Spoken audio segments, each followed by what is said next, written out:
Bueno, después de esta interesante charla de Daniel Marín, que para mí es una de las personas que más sabe de esto del espacio en España, pues la siguiente persona que va a intervenir, que ya está en el atril, es Paco Bellido, a quien podéis seguir en Twitter como El Beso en la Luna, y que bueno, es aficionado a la astronomía desde la infancia y nos va a hablar de disparates en la historia de la astronomía. Bueno,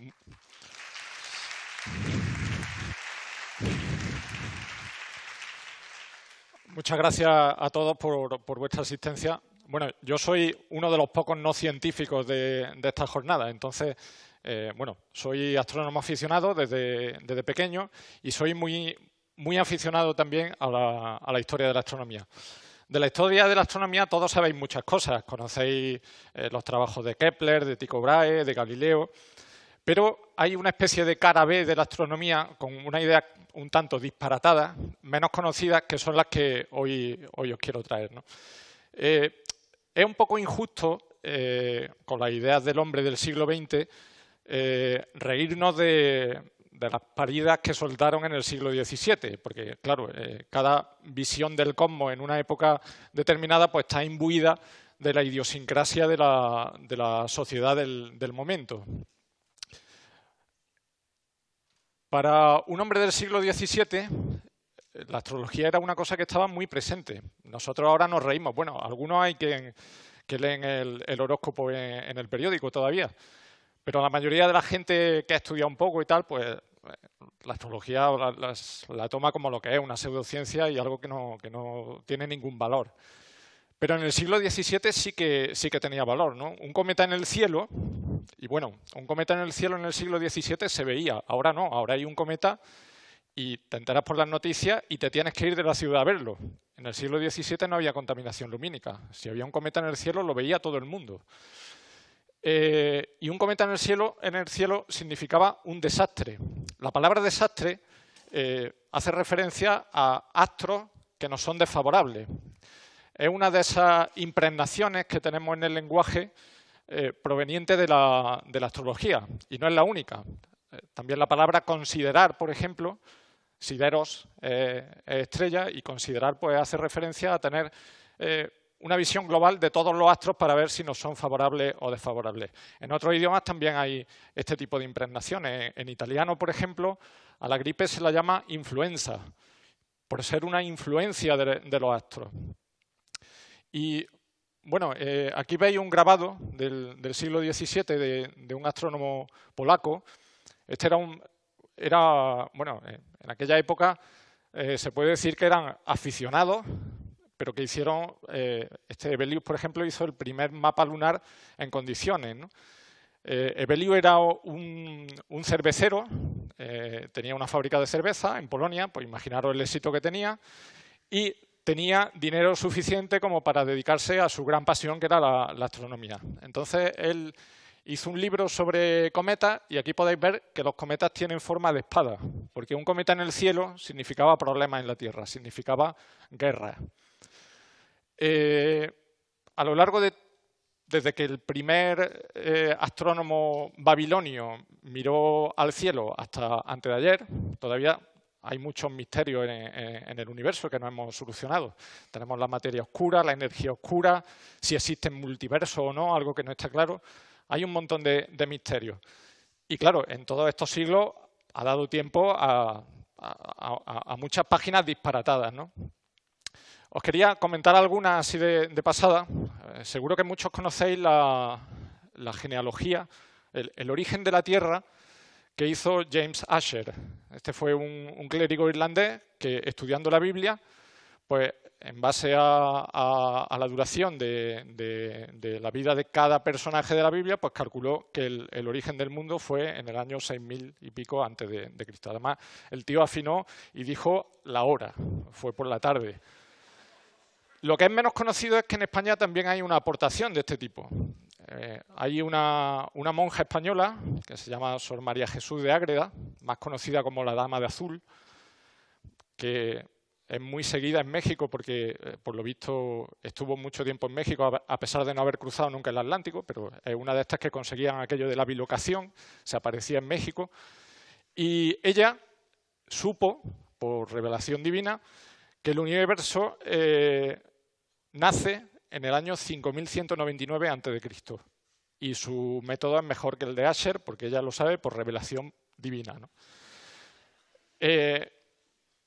Luego tenemos un caso bastante curioso, uno de los grandes problemas de la astronomía de posición durante un problema que se resolvió en el siglo XVIII y lo resolvió un relojero, no un astrónomo.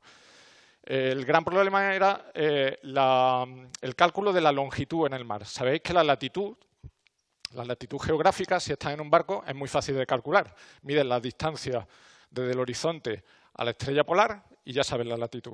Y si es de día, mides la distancia al Sol y utiliza unos cuadros, unas tablas ya preparadas y sabes la latitud. El problema de la longitud es más complicado porque necesitas saber la hora. Entonces, ¿cómo se solucionaba el problema? Pues hubo varias potencias, principalmente Italia e Inglaterra, que querían solucionar este inconveniente y se les ocurrió poner una batería de barcos, disparar cañones a las 12 del mediodía para que los barcos supieran la hora. Claro, esto era bastante inviable. Y hubo un alquimista el que dijo, no os preocupéis, yo tengo la solución, tengo el polvo de la simpatía. Ahora que he captado vuestra atención con lo del polvo de la simpatía, el polvo de la simpatía era unos polvos que tú te hacías una herida con un cuchillo, echabas los polvos en el cuchillo y veías las estrellas. Entonces la solución era, se coge un perro, se le corta la pata se deja en el puerto, se manda el barco con el perro con 3 patas. A las 12 del mediodía se le echa un poco de polvo a la pata y el perro empieza a aullar. Ya sabes que es mediodía. Bueno, pues este fue uno de los métodos que se utilizaba. Uno puede pensar,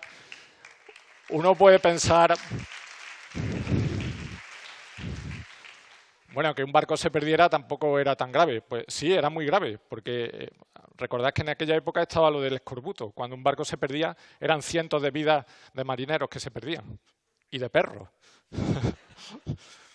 Bueno, pues la historia que os quería contar, con un poco de más detalle, es la siguiente. El primero que utiliza el telescopio, como sabéis, es Galileo. Y, bueno, Galileo lo primero que mira es la Luna, se da cuenta de que la Luna tiene montañas, que no es aquella esfera perfecta que decía Aristóteles, y entonces las cosas empiezan a cambiar. Y aquí la astrología y la astronomía empiezan a separarse. Galileo observa Saturno, pero tiene un telescopio tan primitivo que no es capaz de distinguir el anillo. Entonces él ve como si hubiera 2 lunas a los lados. Y de hecho escribe un anagrama donde dice Saturno es trigémino, son 3 partes. La cosa curiosa de Saturno es que los anillos, vistos desde la Tierra, van cambiando de inclinación. Tienen un periodo de 29 años y hay un momento en el que dejan de ser visibles. La siguiente vez que Galileo observó Saturno, los anillos estaban de canto y no vio más que una bola sola. Aquello lo desconcertó mucho, pero bueno, su telescopio era tan primitivo que no había forma de mejorar la observación. Hay que esperar unos años a que Christian Huygens, un astrónomo holandés, pues haga sus observaciones de Saturno. Huygens tenía un tallista de lentes que posiblemente conocéis por otro tema, Baruch Spinoza, el filósofo judío. Pues este es el que le tallaba las lentes a Huygens. Y Huygens consigue un telescopio de 37 metros de focal. Imaginaros lo que son 37 metros. Él ponía la lente, el ocular en la mano, con una cuerda y logró ver con bastante detalle el anillo. Y estuvo observando durante bastante tiempo y determinó el periodo de 29 años en el que la inclinación de los anillos del planeta van cambiando. Bueno, pues esto del anillo de Saturno sirve para solucionar un problema teológico que preocupaba al erudito Leo Alatius desde hacía mucho tiempo. Problema: ¿qué había pasado con el prepucio de Cristo? Antes hablaba. Claro, porque a Jesús al 8º día lo lo circuncidan. Pues al buen hombre se le escribe un libro que es Discusiones sobre el prepucio de Jesucristo y plantea, está claro, el prepucio son los anillos de Saturno.